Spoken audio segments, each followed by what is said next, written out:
Welcome to the Craftsman Online podcast. This is a weekly program focused on the relevant topics in Freemasonry and the various aspects of the craft. Any opinions, thoughts, or viewpoints shared during this program are that of the individual and do not reflect the official position of any Grand Lodge, appendant, or concordant body from which that member may hail. I'm your host, Brother Michael Arce, co-founder of CraftsmanOnline.com. I'm excited to bring him back for a number of reasons. He is one of my favorite Worshipful Masters, a two-time defending champ, a past master, and now the newly installed chaplain of Van Rensselaer Lodge number 87 in East Greenbush. Brother Joe Evans, welcome back to the podcast. Man, thank you for having me, my brother. I appreciate that grand introduction, man.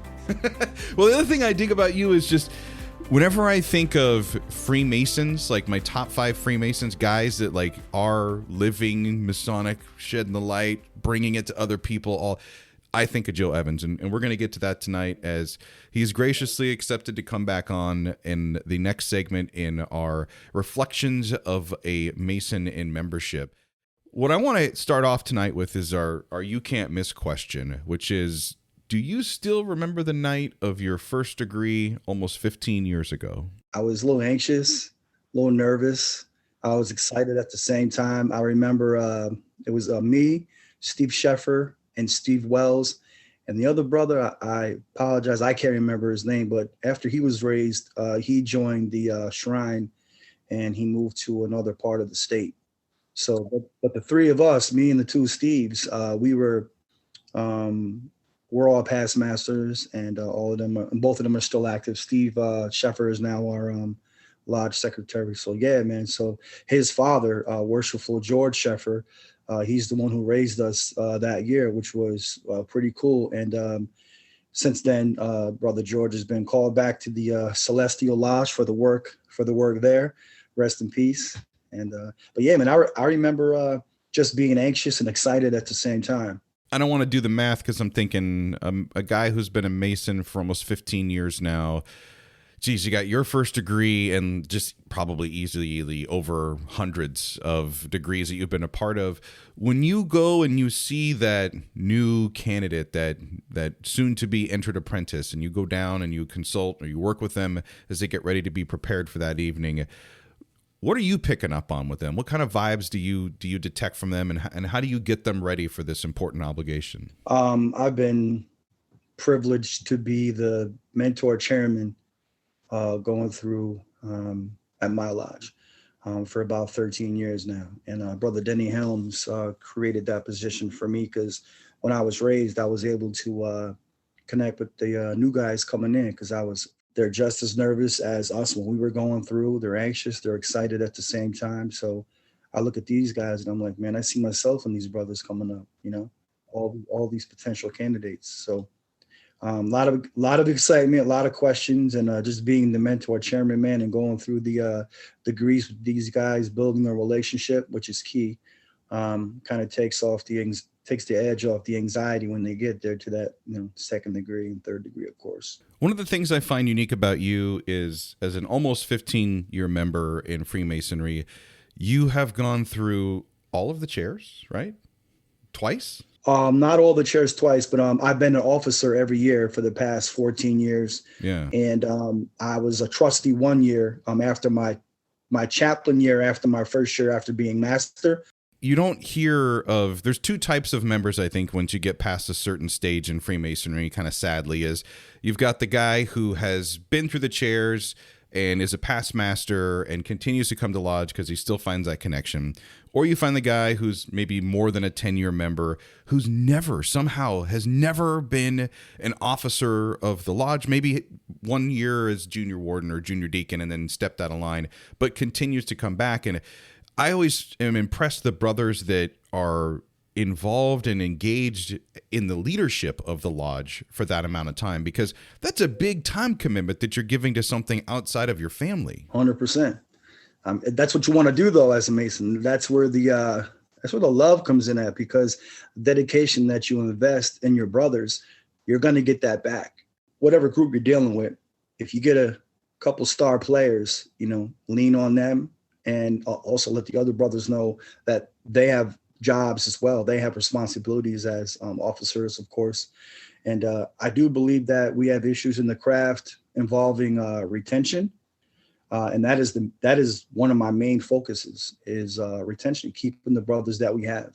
I don't believe in spending too much time on attracting other men to the craft. I think the craft itself, through media and other platforms, does a very good job with bringing the mystery to the men out there in the world. But we as Masons, we can definitely promote the craft by how we support our brotherhood, how we live our fellowship, practice our brotherhood.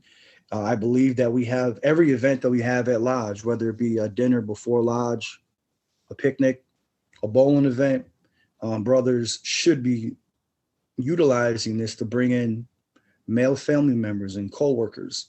Yeah, I'm with you on that. I think that Freemasonry is not like free ice cream where it's not for everyone. Yeah. I think there's a definite audience for it. And if you just organically let that happen, you're going to bring in the right interested person. Yeah. The tough part, as you said, is the retention and what happens after they go through. And when they're told, this is a privilege to be a Freemason. And you're like, well, what's the 100%. privilege? So let's get back to the origin story here, to borrow a comic book pun. Yeah. Traveling back in time 15 years ago, a young Joe Evans, Mr. Just Joe Evans, showing up to the lodge that night. What induced you to want to become a Mason? Why did you go knocking on the door of a lodge? Wow. There's a lot there. Well, coming into the craft, you never really know what to expect. And, I grew up around brothers who were Prince Hall Masons in Arbor Hill. And I was already intrigued with dogma, systems of dogma, because I grew up in the Catholic church, so to speak, because I was in a Catholic school from 2nd to 8th grade, right in Arbor Hill at St. Casimir's. And but there's so many nuances and levels to why a man would want to be a Mason. And I know you've been asked that question many times. And how do you really answer that question? I think a lot of brothers can relate to having a few different paths to their enlightenment. And me personally, early as a teenager, man, I had a few influences, and I was already involved with certain disciplines and lots of intrigue in those systems of dogma. And my grandmother had me reading books early, and I didn't like it in the beginning, but reading out loud and having her repeat back to me certain things and asking me certain questions had me figuring out how to problem solve. I was reading Dune, Foundation, the Hardy Boys, Mysteries, and she'd ask me questions, and I'd find out things about the book, of course, and then she'd help me apply to my own life and give examples. And she was real good at that because she was also a teacher. Like I said, I went to Catholic school, bro, so the standard of excellence was already there. We wore a tie, a button-up shirt, white shirt, cardigan in the winter, slacks and shoes every day from 2nd to 8th grade. So the standard of excellence was already set. And at the same time, we had debate teams going on. We had this other thing called, anyway, it was a team of us, right? We'd memorize these scriptures, and we'd have to repeat these scriptures and relate it to certain stories and stuff. And I love quoting Jesus. Him as a person, just as a man, the story of Jesus was always a thing for me.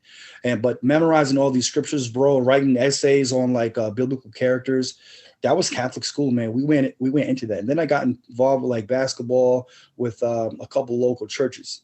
There was always some dogma involved in that, and how to be a civilized person and how to conduct yourself with moral etiquette and treat others with respect. And, the whole thing about what would Jesus do is an old thing to me. We didn't hear what would Jesus do, but you would think back, would Jesus want me to do this? Would God want me to do this? So that religious upbringing definitely had me focused on trying to be a civilized person. But also at the same time, bro, I grew up in the hip hop culture where it was always about knowledge of self. You listen to anything from KRS-One, Big Daddy Kane, Rakim, Poor Righteous Teachers, Stetson Sonic, King Son. These guys were dropping gems, and it was coming from a place of righteousness and philosophy and personal beliefs about who we are as human beings and how to better yourself. So I was tied into all that stuff, man. And that was the very beginning of my introduction to Masonry. But that was way back but that's what kept me all along trying to figure out what knowledge of self mean and who I am as a person. And then years later, Masonry came into play. I feel like I know the answer to this question, because I feel like there's so many similarities between the two of us, but there's also differences. Like, I grew up in a religious family. We were Southern Baptists. I grew up in Southwest Arizona, a very small rural ag community. You grew up Arbor Hill. So for, our listeners that are a bit outside of the upstate New York area, inner city Albany. Yeah. And also, in the Catholic faith. And I did not have any men in my family that were Masons. I wouldn't even know what a Mason was if I saw him walking down the street, because I had no idea what the rings or any of the symbolism meant to it. How about you? When did you first have a Mason or Masonry like physically enter your life? Again, younger, there was Prince Hall Masons all around. I used to see the square and compasses on the back of their cars, on their rings. Right. I would inquire when I was maybe a little older, but I heard the word Freemason. I've heard the words Prince Hall Masonry way back in the day. Brother Rich Albert, he is a brother from Mount Zion, and him and I were co-workers through the Department of Defense at the Waterville Arsenal. I noticed he wore his Masonic ring, the square and compasses, quite a bit, and we'd have multiple conversations about Masonry, but more or less like, what does it entail to be? He had a way about him, bro, where he was very leading. Like you wanted to know more about the craft in general, because he was also a past master. So, I mean, he was not like, hey, here's a petition, come on in. He didn't know, he knew I wasn't trying to rush. And he was thorough and honest about his responses as to what being a true Mason really is. So I knew it wasn't something to take lighthearted. You know what I'm saying? So I definitely carry that vigorous stance that he did when I present Masonry to brothers, to men who want to be Masons now. I'm impressed. 15 years ago, you still remember the names of most of the guys in your class that came in through the first degree together. I think there were 7 in mine, and I do not remember all the names. I remember the ones that continued through, and we went through the Master Mason degree together and were involved with that lodge together. But yeah, it would be a tough thing for me. I think it's common, whether you're a first-year guy, a 7-year guy like me, 15-year guy like you, what you thought about Freemasonry before you got into it. What was the same or what was different once you finally started going through it? I didn't carry too much into my initiation, like into the craft. I mean, I wanted to be surprised by all of it. It was good to confirm things that I saw about the degree, like just how deep the ritual goes, and the presentation of how private and secret and special the craft is. And we know that there's a lot of like mysteries and conspiracies and, regarding Freemasonry. Freemasonry somehow becomes this villain in the shadows, and some of that came to mind after my first degree, because there was conversations going left and right with a couple other brothers in the district after they had gotten their first degree that I was in touch with through it was a message board that we were on. That's where I met Brother Paul Hallsapple. And some of that, but again, like I said, some of that came to mind during the first degree. And some brothers experienced the first degree in different ways. So you never know how they're going to view it and how do they explain it later on. But as far as like coming into the craft, having preconceived notions on what it was and what I thought it was going to be, man, I was just blown away by everything. I didn't understand anything when I went through it, of course. It all went over my head.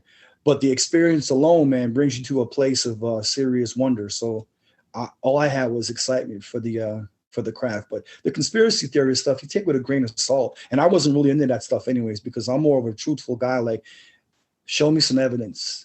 I was really focused on the ritual, trying to understand like the Old English, the history, the tradition of it, less of the words, because a lot of it is easily accessible. Like we've talked about it before on the podcast. Yeah. You can go pick up, a copy of Duncan's Ritual for like $10 on Amazon, and bang, you kind of have a start of getting a taste of what, Masonic degrees and our meetings are like, at least with the spoken words that happen in there. And I think another thing that's cool between you and I is I found my flame in Freemasonry kind of reignited in the role of the lodge education officer. It's always been my favorite, a lodge mentor working with the new guys. Some of them aren't younger than me that come into the craft, and we work with them on their catechism or their progression through the degrees. Mm-hmm. And I thrive. I find myself thriving on the questions that they ask and the discussions that we have around the meanings and the deeper lessons in our degree work. If you were able to hop in Doc Brown's time machine and travel back almost 15 years, what advice would you have for, Mr. Joe Evans from now Worshipful Brother Joe Evans before he went into that Masonic lodge? As I'm on the interview committee at my lodge, I see myself in all these petitioners, like we said earlier, man, the candidates that are coming through. Every potential candidate is our next brother. He's our next lodge officer, our next Worshipful Master. All the advice in the world is not going to change their insecurities, their passions, their deep-seated recipe that makes them who they are. And over time, with the working tools, our charges, our obligations, their commitment, it's going to change them and bring them into a better place. So what I would say to myself then is, you're in the right place. There's a lot of again, there's nuances and levels to this craft and how people view it. But what would you really say to yourself? I think you cheat yourself a little bit of the experience if we were to go back and do that. But the new guys that are coming in, I treat them like I'm talking to myself, because I want them to see their challenges, but also I don't want them to fall flat on their face as well. So I'm trying to be proactive with giving them certain advice to avoid those pitfalls, so to speak. I definitely want them to fall so they can learn a little something and try. But, staying away from certain conversations. And when we say don't talk about politics and religion, race, even money, sometimes even sports, you want to keep it real even and just discuss Freemasonry. The advice I find myself giving newer guys is don't stop asking questions. I think questions is how we learn. But the other part of it is that sometimes the right person asks the right question and we all get the answer that we're looking for. Excellent point. When I work with my mentors, I'll give them little notebooks and I'll say, write everything down that we talk about or write nothing down. I'm going to take notes over here. Yeah. And I've had them ask a question. I'm like, I can't believe you asked that question. You're a fellow craft and you asked that. This is a beautiful question to ask. Yeah. I'm going to write this down. This is great. Yeah. I think, just listening to you talk about Masonry and, especially the Prince Hall component, for me, if I could travel back in time and talk to myself, I would say, stop telling everyone that you are interested or petitioning to become a Mason. Stop doing that. Show them that you are about to do this by being a virtuous person. I was super excited. I was so proud. I thought I was getting in, this elite fraternity at the world's oldest. I bought into all of that. And I just told every single guy and woman, and not that they cared, but every single dude I knew, I told him about it. I'm like, you know what? Now that I look back on it, I'm like, the secret of being a Mason is that you live by the code, not that you tell everybody that you do it. That's why I look up to you. The little things that you do, which to some on the outside is like, oh, he gets together with, his brothers for ritual practice on Sundays and they have like a pancake. Well, that seems like a little thing, but that's a big thing. Because I bet if there were 10 guys that came to that ritual practice for Van Rensselaer, I'm going to guess that at least 7 to 8 of them are either in line or has served as an officer of that lodge, right? Correct. 100%. I mean, that all started from, again, you have to get them when they come in the door. Once they come out that gate and they become an entered apprentice, you got to build that relationship and let them know how important the craft is. The craft isn't cheap. It shouldn't be treated in such a way. We meet 2 times a month and we expect to see brothers there. We understand what a cable tow is. We understand what family is. We understand what work is. But there's a responsibility that we hold to each other as brothers. And I'm not saying you have to get to every event, but when we have these events for education, whether it be for officer duties, or Q&A work or degree practices. It's something that we need to invest in now because it takes months and months to memorize this stuff. And when we have things like the Fellowcraft Club, I used to hold it on the last Friday of the month. I'd have pizza, I'd have a lecturer or guest speaker, play a DVD. We'd have some type of reading from like Masonic books and discuss stuff. So we'd have about 8 to 10 guys to come through every last Friday. The pizza brought a couple guys in, of course. But then when that slowed down, of course, I'm still busy with the mentor work every Sunday. We had Brother Mark Foss and Dan Hogan start the Breakfast Club, which literally started out just brothers getting together for breakfast on Sunday, and Mark Foss was cooking.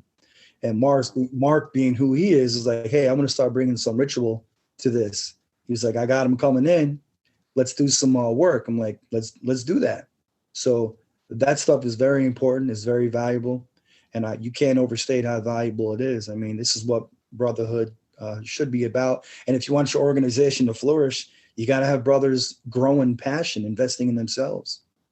I've always looked at Van Rensselaer with so much respect and admiration because you've never had an issue with a lack of leaders in your lodge. There's a line going out the door, around the corner and down the street of brothers who are ready to go through that line and serve the lodge. They want to be there.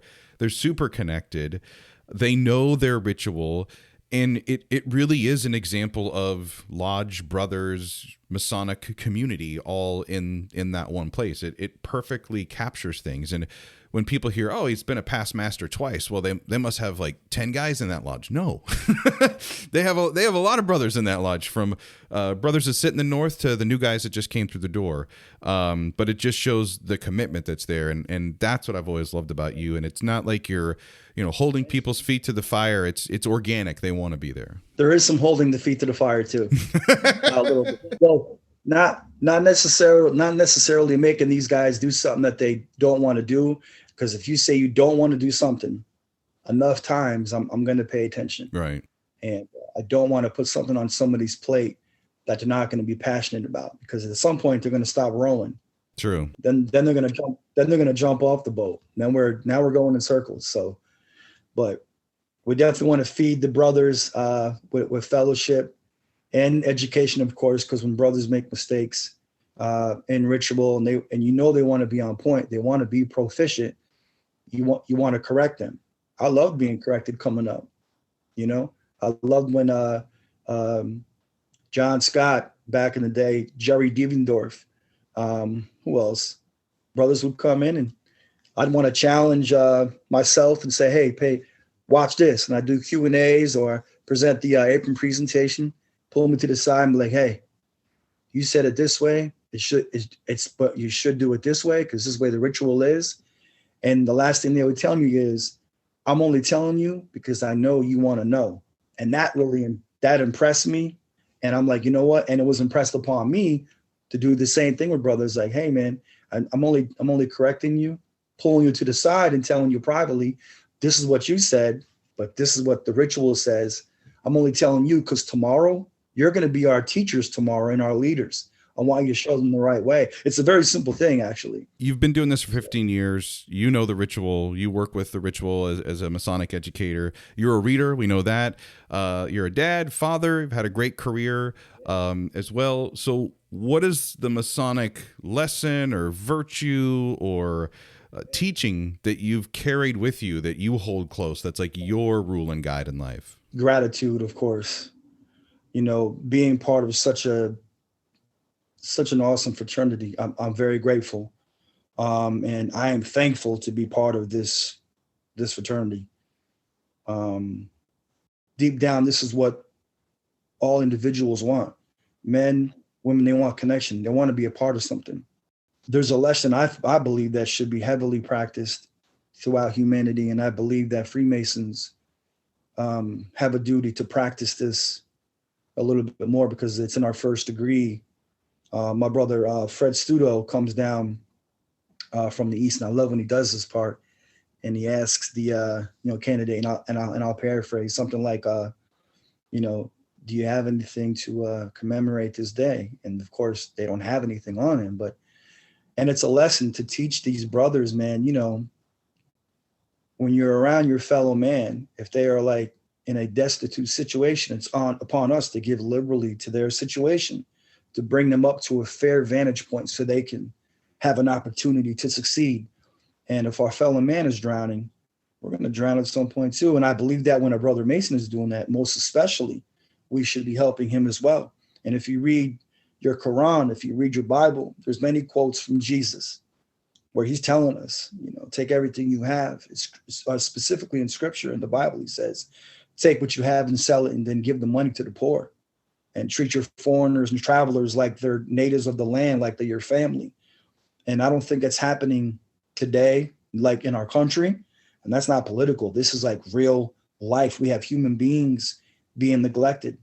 We can't solve everybody's problem, but the challenge about being a Freemason is to balance all of that. And if I have too much, I have too much. Can't bring it all with you.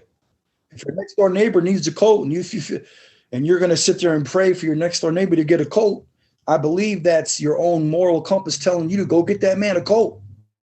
Because if God has to tell you to go get him a coat, you ain't been listening. That lesson touches home in more than one way. We're going to get you out of here on this question, Joe. It's funny because I can see you and I know you, and I'm sure people are like, oh, he dropped a hip hop reference. So for a guy that's been a 15-year member, he's not this older dude. You're one of the younger past masters, not just for your lodge, but also in the Albany district. Let's just look ahead for the next 15 years. What do you see in store for you coming up? Are you going to maybe be a 3-time past master? I know you're going to stay with the lodge, but what do you see for yourself? It was a privilege to be installed as the mentor chairman, 13 years ago. And I love that job because I get to meet all the new guys coming in and stay with them and be a leader in that capacity. I'm assisting our deputy grand master on a committee effort with a handful of other brothers right now for some things, and looking to do some extra stuff next year. Going to be traveling a little bit more because right now my kids are all like out of college, in college, buying houses, driving their own cars. And it's like this empty nest thing going on now. So I have some time during the week now. We'll see what happens, but I'm definitely available to step into the octagon. I'm ready. I was going to say, you tell the right people that you have time with a man of your pedigree and your leadership skills, and they're going to find some work for you. Hey, man, I love the answer no, bro. Like, I'm totally a fan of the answer no and the right time to say yes. You know what I mean? It's like, I'm with that. I love giving help to brothers when they need stuff for like degree work and stuff. And one thing you don't want to do is, man, you have a lot of stuff. You have enough stuff going on. And I want to be proficient in what I do. I don't want to water down my effort when you ask me to be part of something.